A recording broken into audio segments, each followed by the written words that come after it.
So this guy discovered one of the most influential tools for AI while still in his 20s. Like, this exact animation couldn't exist without it. You probably hear his name a lot, like the Gaussian distribution or the bell curve. But today, we are going to look at how he arrived at his biggest discovery: ordinary least squares, OLS. It became the bedrock of modern econometrics and modern AI, and we are going to see the best way to understand what the math is actually doing under the hood. So who was this guy before any of that? Before he became a legend, Carl Friedrich Gauss was a working-class prodigy from Germany whose education had to be funded by a local duke. By his early 20s, he was not an astronomer at all. He was a pure mathematician obsessed with number theory, having just published a groundbreaking proof of the fundamental theorem of algebra in his doctoral thesis. He spent his days exploring the abstract perfection of numbers, yet his greatest breakthrough would come from dealing with the complete messiness of the real world.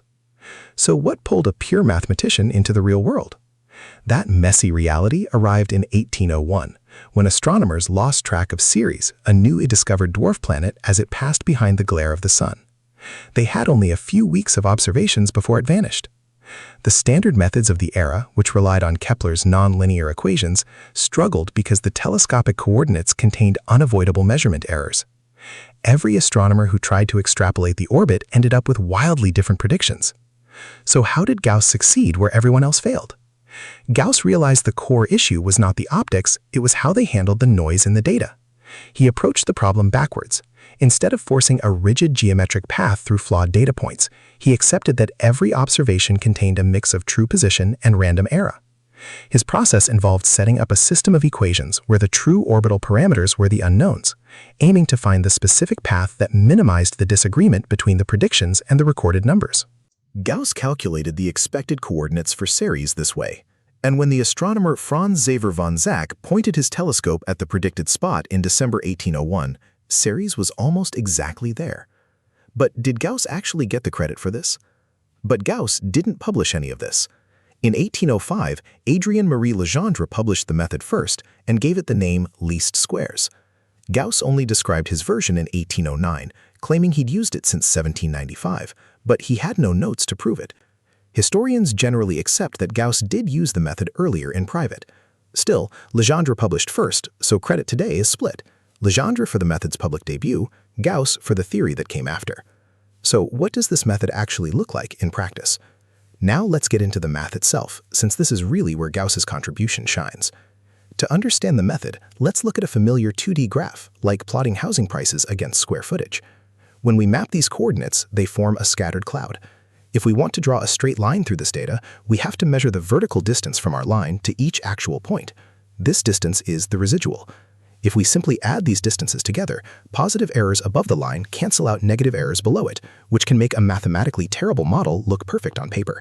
So how do you stop the errors from canceling each other out? The fix is to square each residual before summing them up. Squaring does two specific things. First, it turns all values positive, forcing every error to count against the model's accuracy. Second, it applies a heavier penalty to larger deviations. An error of 2 units adds 4 to the total penalty, while an error of 10 adds 100. The objective becomes minimizing this sum of squared residuals, expressed mathematically as S equals sum EI squared. But how do you actually find the line that minimizes this, without just guessing? Looking at our 2D graph, it is easy to drag a line around by eye until it looks right.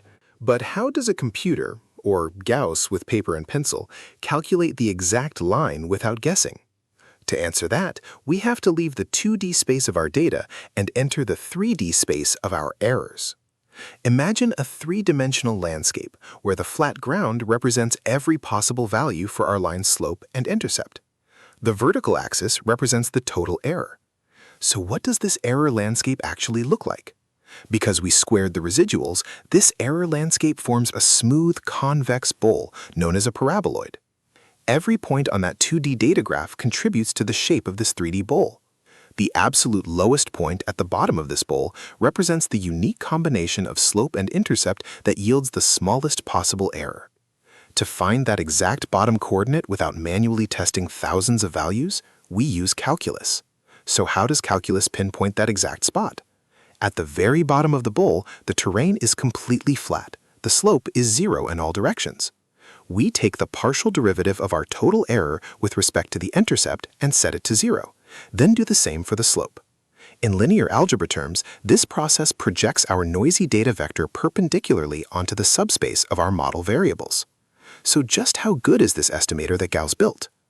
Decades later, the Gauss-Markov theorem proved that this ordinary least squares estimator is the best linear unbiased estimator, making it the ultimate tool for extracting a signal from noise, whether you are writing Python scripts to impute missing data or evaluating macroeconomic indices.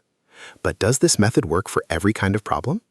However, this entire framework assumes our variables can take any value across the number line. Problems arise when an economic or physical system imposes strict limits, such as budget constraints or non-negative values. In these cases, the bottom of our error bowl might sit in a forbidden region, and standard derivatives are no longer enough to find the valid minimum. To see how mathematics adapts to optimization with strict boundaries, click on the next video about how Lagrange discovered the multiplier.